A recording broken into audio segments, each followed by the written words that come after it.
ನಮಸ್ತೆ ಎಲ್ಲ ಕನ್ನಡಿಗರಿಗೂ. ಈ ಒಂದು ವಿಷಯನ ಅಂದರೆ ಫಿಟ್ನೆಸ್ ರಿಲೇಟೆಡ್, ಅಂದರೆ ಫಿಟ್ನೆಸ್ಗೆ ಸಂಬಂಧಪಟ್ಟ ವಿಷಯನ ಯಾರು ನಿಮಗೆ ಹೇಳೋದಿಲ್ಲ. ನಾನು ಈ ವಿಡಿಯೋದಲ್ಲಿ ಹೇಳ್ತೀನಿ. ಅದೇನೆಂದರೆ ಸ್ಟ್ರೆಂತ್ ಟ್ರೈನಿಂಗೇ ಬೇರೆ ಮತ್ತು ಹೈಪೋಟ್ರೋಫಿ ಟ್ರೈನಿಂಗೇ ಬೇರೆ, ಅಂದರೆ ಮಸಲ್ ಗ್ರೋತ್ ಟ್ರೈನಿಂಗೇ ಬೇರೆ. ಇವೆರಡು ಡಿಫ್ರೆನ್ಸಸ್ಸನ್ನು ಈ ವಿಡಿಯೋದಲ್ಲಿ ಹೇಳ್ತೀನಿ ಕಂಪ್ಲೀಟಾಗಿ, ಕೊನೆವರೆಗೂ ನೋಡಿ.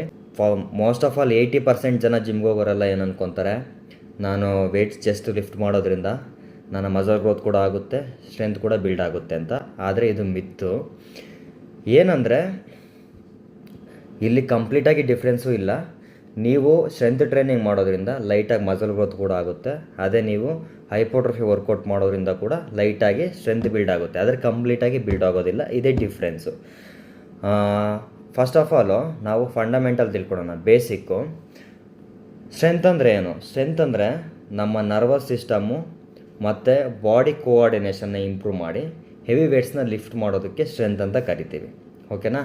ಎಕ್ಸಾಂಪಲ್ ಹೇಗೆ ಹೇಳಬೇಕಂದ್ರೆ, ನಾವು ಹೆವಿ ಲಿಫ್ಟ್ ಮಾಡೋದಕ್ಕೆ ನಮ್ಮ ನರ್ವಸ್ ಸಿಸ್ಟಮ್ನ ಆ್ಯಕ್ಟಿವೇಟ್ ಮಾಡೋದನ್ನ ಸ್ಟ್ರೆಂತ್ ಅಂತ ಕರಿತೀವಿ. ಹೈಪೋಟ್ರೋಫಿ ಅಂದರೆ ನಮ್ಮ ಮಸಲ್ಸ್ ಫೈಬರ್ಸ್ನ ಬ್ರೇಕ್ ಡೌನ್ ಮಾಡಿ, ಜಿಮ್ಮಲ್ಲಿ ವೇಟ್ಸ್ ಲಿಫ್ಟ್ ಮಾಡಿ ಮಸಲ್ ಫೈಬರ್ಸ್ನ ಬ್ರೇಕ್ ಡೌನ್ ಮಾಡಿ ರೀಗ್ರೋತ್ ಮಾಡೋದನ್ನೇ ಹೈಪೋಟ್ರೋಫಿ ಅಂತ ಕರಿತೀವಿ. ಎಕ್ಸಾಂಪಲ್ ಹೇಗೆ ಹೇಳ್ತೀನಿ ಅಂತಂದರೆ, ಸ್ಟ್ರೆಂತ್ ಟ್ರೈನಿಂಗ್ ಮಾಡ್ತಾರಲ್ಲ, ಅವರಲ್ಲಿ ಸ್ಟ್ರೆಂತ್ ಮತ್ತು ಪವರ್ ಹೆಚ್ಚಾಗಿರುತ್ತೆ, ಆದರೆ ಮಸಲ್ ಡೆಫಿನೇಷನ್ಸು ಅಷ್ಟಾಗಿ ಇರೋದಿಲ್ಲ. ಅಂದರೆ ಬಾಡಿ ಬಿಲ್ಡರ್ಸ್ ಥರ ಮಸಲ್ ಡೆಫಿನೇಷನ್ ಇರೋದಿಲ್ಲ.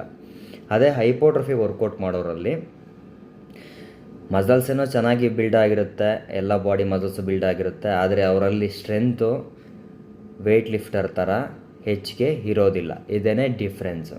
ನೀವು ಸ್ಟ್ರೆಂತ್ ಟ್ರೈನಿಂಗ್ ಮಾಡಿದ್ರೆ ಏನಾಗುತ್ತೆ ಅಂದರೆ, ನೀವು ಸ್ಟ್ರೆಂತ್ ಟ್ರೈನಿಂಗ್ ಮಾಡೋದ್ರಿಂದ ನಿಮ್ಮ ನರ್ವಸ್ ಸಿಸ್ಟಮ್ ಎಫಿಷಿಯನ್ಸಿ ಇಂಪ್ರೂವ್ ಆಗುತ್ತೆ. ಇದೇನಪ್ಪ ಇವನು ನರ್ವಸ್ ಸಿಸ್ಟಮ್ ಎಫಿಷಿಯನ್ಸಿ ಅಂತವನಲ್ಲ, ಇದ್ರ ಮೀನಿಂಗ್ ಏನಂತ ಹೇಳ್ತೀನಿ ಕೇಳಿ. ನರ್ವಸ್ ಸಿಸ್ಟಮ್ ಎಫಿಷಿಯನ್ಸಿ ಅಂದರೆ ಏನಿಲ್ಲ, ನಮ್ಮ ಬ್ರೈನ್ ಇದೆಯಲ್ಲ, ನಮ್ಮ ಬ್ರೈನು ನಮ್ಮ ಬಾಡಿ ಜೊತೆ ಎಷ್ಟು ಫಾಸ್ಟಾಗಿ, ಆ್ಯಕ್ಯುರೇಟಾಗಿ ಮತ್ತು ಸ್ಮೂದಾಗಿ ಕಮ್ಯುನಿಕೇಟ್ ಮಾಡುತ್ತೆ, ರೆಸ್ಪಾನ್ಸ್ ಮಾಡುತ್ತೆ ಅನ್ನೋದನ್ನೇ ನಾವು ನರ್ವಸ್ ಸಿಸ್ಟಮ್ ಎಫಿಷಿಯನ್ಸಿ ಅಂತ ಕರಿತೀವಿ. ಸೆಕೆಂಡ್ ಬಂದು ಮೋಟರ್ ಯೂನಿಟ್ ರಿಕ್ರೂಟ್ಮೆಂಟ್ ಇನ್ಕ್ರೀಸ್ ಆಗುತ್ತೆ. ಇದೇನಿದು ಮೋಟರ್ ಯೂನಿಟ್ ರಿಕ್ರೂಟ್ಮೆಂಟ್ ಅಂದರೆ? ಮೋಟರ್ ಯೂನಿಟ್ ರಿಕ್ರೂಟ್ಮೆಂಟ್ ಅಂದರೆ ಏನೂ ಇಲ್ಲ, ನಮ್ಮ ಬಾಡಿ ಹೆವಿ ವೇಟ್ಸ್ನ ಲಿಫ್ಟ್ ಮಾಡೋದಕ್ಕೆ ನಮ್ಮ ಬಾಡಿಯಲ್ಲಿರ್ತಕ್ಕಂತಹ ಎಲ್ಲ ಮಸಲ್ ಫೈಬರ್ಸ್ನ ಯೂಸ್ ಮಾಡುತ್ತೆ. ಇದರಿಂದ ನಮ್ಮ ಮೆಕ್ಯಾನಿಕಲ್ ಟೆನ್ಷನ್ ಇಂಪ್ರೂವ್ ಆಗುತ್ತೆ, ಇದರಿಂದ ಸ್ಟ್ರೆಂತ್ ಕೂಡ ಬಿಲ್ಡ್ ಆಗುತ್ತೆ, ಮಸಲ್ ಕೂಡ ಗ್ರೋತ್ ಆಗುತ್ತೆ. ನೀವು ಗ್ರ್ಯಾಜುಯಲಿ ಸ್ಟ್ರೆಂತ್ ಟ್ರೈನಿಂಗ್ ಮಾಡೋದ್ರಿಂದ ನಿಮ್ಮ ಬಾಡಿ ಹೆವಿ ವೇಟ್ಸ್ನ ಲಿಫ್ಟ್ ಮಾಡೋದಕ್ಕೆ ಅಡಾಪ್ಟ್ ಆಗುತ್ತೆ. ಹೈಪೋಟ್ರೋಫಿ ವರ್ಕೌಟ್ ಮಾಡೋದ್ರಿಂದ ಏನಾಗುತ್ತೆ ಅಂದರೆ, ನಿಮ್ಮ ಬಾಡಿನಲ್ಲಿ ನೀವು ವೇಟ್ಸ್ ಲಿಫ್ಟ್ ಮಾಡಿದಾಗ ಜಿಮ್ಮಲ್ಲಿ ಮಸಲ್ಸ್ ಫೈಬರ್ಸ್ ಬ್ರೇಕ್ ಡೌನ್ ಆಗುತ್ತೆ ಅಲ್ವಾ? ಮತ್ತು ರೆಸ್ಟಿಂಗ್ ಟೈಮಲ್ಲಿ, ರಿಕವರಿ ಟೈಮಲ್ಲಿ ಈ ಮಸಲ್ ಫೈಬರ್ಸು ರೀಗ್ರೋತ್ ಆಗಿ ಮಸಲ್ ಗ್ರೋತ್ ಆಗುತ್ತೆ. ಇಲ್ಲಿ ಬಂದು ಟೈಮ್ ಅಂಡರ್ ಟೆನ್ಷನ್ ತುಂಬ ಇಂಪಾರ್ಟೆಂಟ್ ಆಗುತ್ತೆ. ಟೈಮ್ ಅಂಡರ್ ಟೆನ್ಷನ್ ಅಂದರೆ ಏನು ಅಂದರೆ, ನೀವು ರಿಲೀಸಿಂಗ್ ಟೈಮ್ ಎಕ್ಸಸೈಸ್ ಮಾಡಬೇಕಾದ್ರೆ, ಫಾರ್ ಎಕ್ಸಾಂಪಲ್ ಬೈಸಿಪ್ಸ್ ಕರ್ಲ್ ಮಾಡ್ತಾಯಿದ್ರೆ, ಅಂಡರ್ ಟೆನ್ಷನ್ ಅಂದರೆ ಸ್ಲೋಲಿ ಕಂಟ್ರೋಲಾಗಿ ಸ್ಟ್ರೆಚ್ ಮಾಡ್ತಿರಲ್ಲ, ಎಕ್ಸೆಂಟ್ರಿಕ್ ಮೋಷನ್ ಅಂತ ಕರಿತೀವಿ. ಇದನ್ನು ಟೈಮ್ ಅಂಡರ್ ಟೆನ್ಷನ್ ಅಂತ ಕರಿತೀವಿ.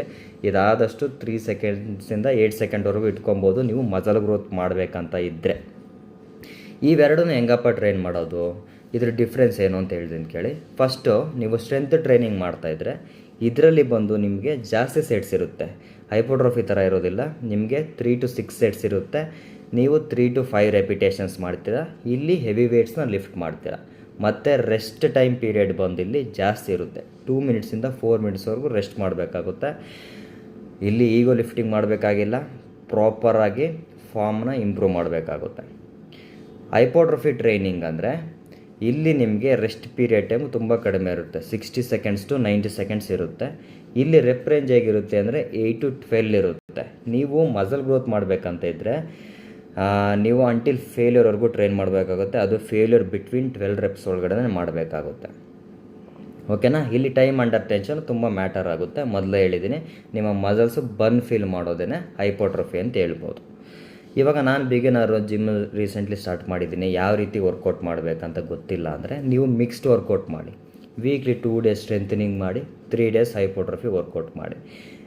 ನೀವೇನಾದರೂ ಅಥ್ಲೀಟ್ಸ್ ಆಗಿದ್ದರೆ, ನಿಮಗೂ ಅಥ್ಲೀಟ್ ಆಗಬೇಕಂತ ಇದ್ದರೆ ನಿಮ್ಮ ಪ್ರಿಯಾರಿಟಿ ಬಂದು ಸ್ಟ್ರೆಂತ್ ಟ್ರೈನಿಂಗ್ ಆಗಿರುತ್ತೆ ಮತ್ತು ಕಂಡೀಷನಿಂಗ್ ಕೂಡ ಆಗಿರುತ್ತೆ. ಸಮ್ ಸ್ಪೋರ್ಟ್ಸಲ್ಲಿ ನಿಮ್ಮ ಗೋಲು ಬಾಡಿ ಬಿಲ್ಡಿಂಗ್ ಆಗಿದ್ದರೆ ನಿಮ್ಮ ಪ್ರಿಯಾರಿಟಿ ಬಂದು ಹೈಪೋಟ್ರೋಫಿ ಆಗಿರುತ್ತೆ. ಹೈಪೋಟ್ರೋಫಿ ಯಾವ ರೀತಿ ಟ್ರೈನ್ ಮಾಡಬೇಕಂತ ನಾನು ಆಲ್ರೆಡಿ ಎಕ್ಸ್ಪ್ಲೈನ್ ಮಾಡಿದ್ದೀನಿ. ಈ ವಿಡಿಯೋ ನಿಮಗೆ ಹೆಲ್ಪ್ಫುಲ್ ಅನಿಸಿದರೆ ನಿಮ್ಮ ಸ್ನೇಹಿತರಿಗೂ ಶೇರ್ ಮಾಡಿ. ಮತ್ತು ನಿಮ್ಮ ಗೋಲ್ ಏನು? ನಿಮ್ಮ ಗೋಲ್ ಸ್ಟ್ರೆಂತ್ ಬಿಲ್ಡ್ ಮಾಡೋದಾ, ಇಲ್ಲ ಮಸಲ್ ಬಿಲ್ಡ್ ಮಾಡೋದಾ, ಇಲ್ಲಾಂದರೆ ಕಂಡೀಷನಿಂಗ್ ಬಿಲ್ಡ್ ಮಾಡೋದಾ ಅಂತ ಕಮೆಂಟಲ್ಲಿ ಹಾಕಿ. ಮತ್ತು ಇದೇ ರೀತಿ ಫಿಟ್ನೆಸ್ ರಿಲೇಟೆಡ್ ವಿಡಿಯೋಗೋಸ್ಕರ ನನ್ನ ಚಾನಲ್ನ ಸಬ್ಸ್ಕ್ರೈಬ್ ಮಾಡ್ಕೊಳ್ಳಿ. ಧನ್ಯವಾದಗಳು.